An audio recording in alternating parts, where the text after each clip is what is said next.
Hello there, dear friends, and welcome once again to the Relaxed Fantasy Review. Today, we're going to be talking about high-level spellcasting, continuing our series on 7th level spells, finishing off with the Wizard, the Master of Arcane Magic. Wizards have the largest spell list, I've said that before, and as we start to enter these higher echelons of play, their uniqueness in their spell list continues to shine. There's a lot of powerful spells that we've discussed so far, several of which you'll hear about again, but the wizard always has a special surprise tucked away. It seems like there's no point in the wizard's career when they don't have something the other spellcasters don't. So what should a wizard take for their 7th level spells? I have prepared a top 5 list that all wizards should consider. Starting off with number 5, we have a beautiful utility spell, Mordenkainen's Magnificent Mansion, named after one of the greatest wizards of all, Mordenkainen himself. The Magnificent Mansion spell, you cast and a door appears, and you enter into an extraplanar dimension that is a mansion. The person who casts it gets to decide what the mansion looks like. There is food, there is drink, there is storage, there is rest, and there is a staff inside, all of whom will follow the orders of the caster. And will basically, it's a wonderful sanctuary to spend your time inside and recover. All you need is to cast the spell and walk through the door. You designate who can come in and who can't, and the spell lasts for 24 hours. So what wizard doesn't want to have a nice sanctuary that he can just step inside and spend a bit of time recovering his spell slots and reading a book and drinking some wine? It seems like the perfect place for a wizard to go, and that's why this spell is on here, because it offers you respite in the most hellish of environments, and really there's not a whole lot else that it does, but what else do you need, really? Well, how about teleport? Teleport is my 4th selection for a spell, and teleport does exactly what it says on the box. It takes you from one place and teleports you to another. It keeps you on the same plane of existence, although most games are on the same plane of existence, and it allows you to take you and a group of people from one place to another with just your action. You cast teleport and you go. But teleport's a little more complex than that because there are other things that can happen.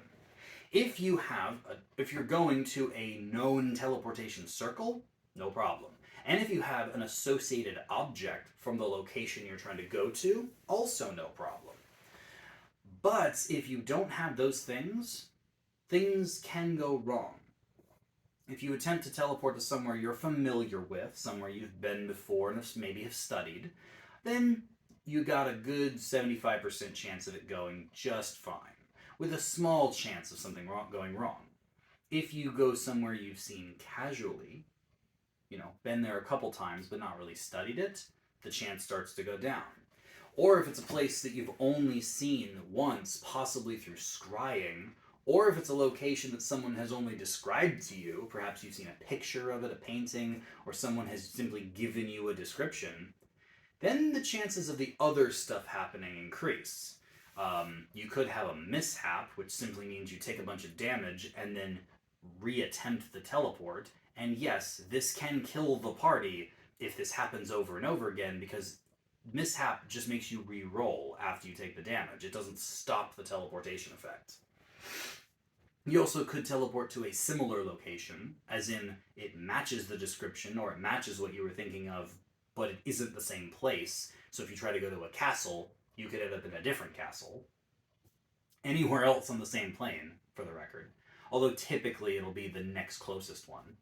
Or you could have a near miss, an off-target shot, where it's like, okay, you wanted to go 1,000 miles, but you rolled on the section of the table that is off-target, so what percentage of 1,000 miles off will you be? Oh, 10%? That means you're 100 miles off from your final destination. Can be risky if you're teleporting to a coastline and you end up teleporting way out into the ocean. Could be a problem. However, these mishaps just make what is a powerful spell all the more unpredictable. Imagine a similar location actually being a story hook and you ending up in the wrong dungeon, but now you're in a dungeon you didn't know about. Or maybe it's just one of the best transportation methods out there if you're doing it right. I had a player in one of my games who literally would just collect pebbles everywhere she went, uh, knowing where they'd come from, and then if she wanted to teleport somewhere, she just grabbed the pebble and would just go back there. Easy. And it was really, really a good technique because associated object doesn't specify what it is. It just has to be from the location. So yeah, a pebble would work, as long as you know which pebble is which. So yeah, teleport, fantastic spell. Let's move on to the next spell on my list, Etherealness. Etherealness turns you into a ghost, effectively. You basically transform, or you don't transform, you transfer yourself into the border ethereal. This is a tricky wording because you're not going to the ethereal plane per se. You're not going to the Feywild, the Shadowfell. You're just stepping into the crack between the two, the border of the ethereal plane. You can still see the material plane. You can still see buildings, you can still see people and objects and the rest of it. You just can walk through them like a ghost, moving through walls without trouble, following people, looking at objects, looking at locations. You cannot be seen. Even see invisibility and blind sight can't see you. True sight can, and anything that can see into the ethereal plane can, because technically you're standing in the ethereal plane. But you can't be seen otherwise. You can't be targeted by attacks. You can't be targeted by magic. You also can't attack or use magic on anyone else in the other plane.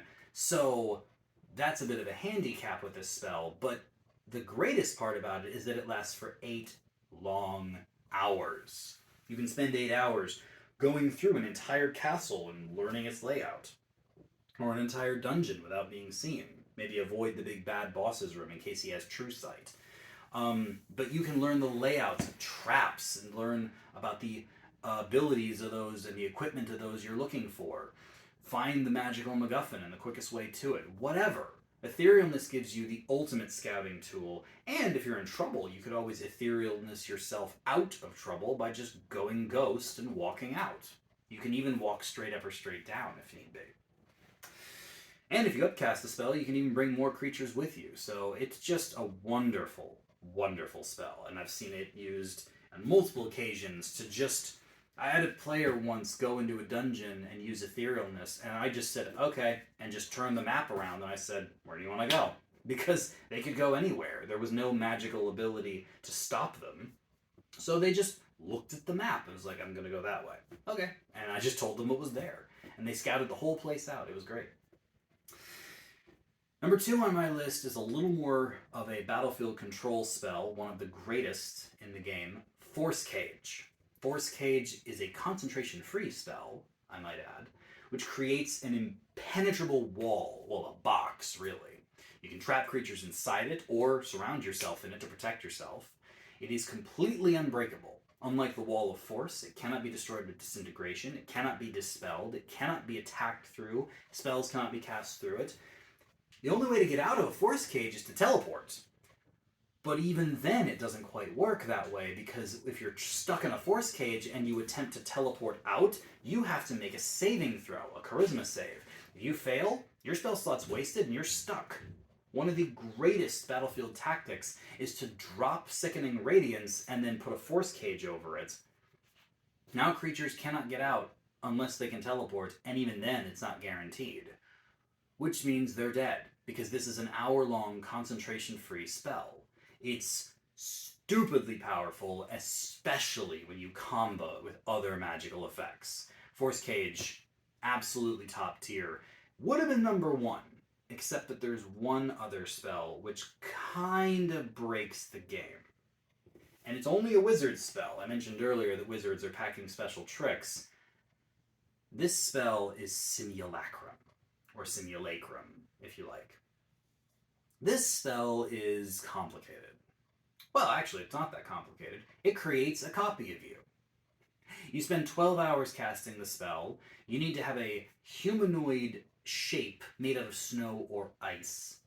And you need to have some bits of yourself, fingernail clippings, hair clippings, whatever. and 1,500 gold pieces worth of expendable ruby dust, which is consumed. When you finish casting the spell, the snow shape takes on the shape of you, including your stats and your spell slots. Now, it only has half your hit points, and it doesn't copy your equipment in any way, but it is otherwise another party member.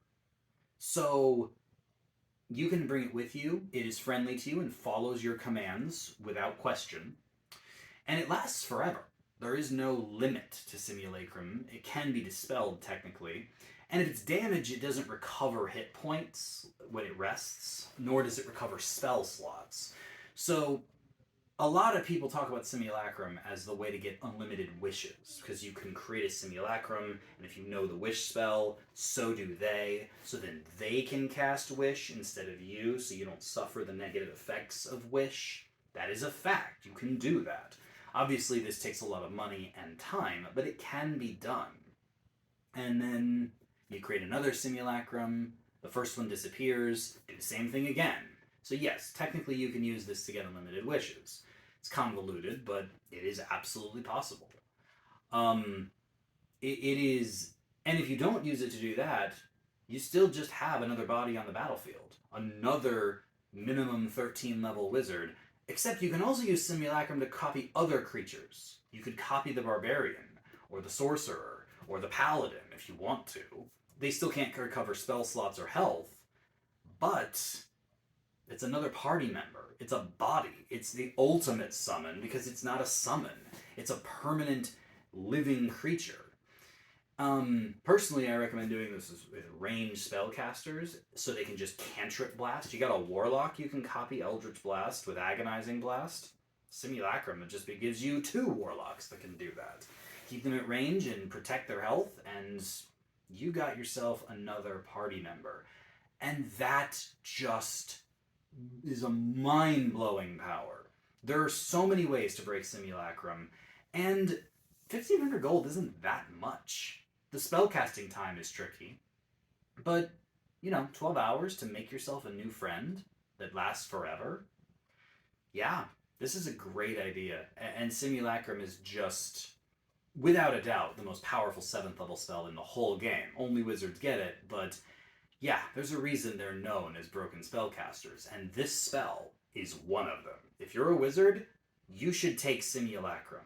I'm going to say that again. If you're a wizard, you should take Simulacrum. Even if you don't cast it but one time, that's going to be the one time that's going to make all the difference.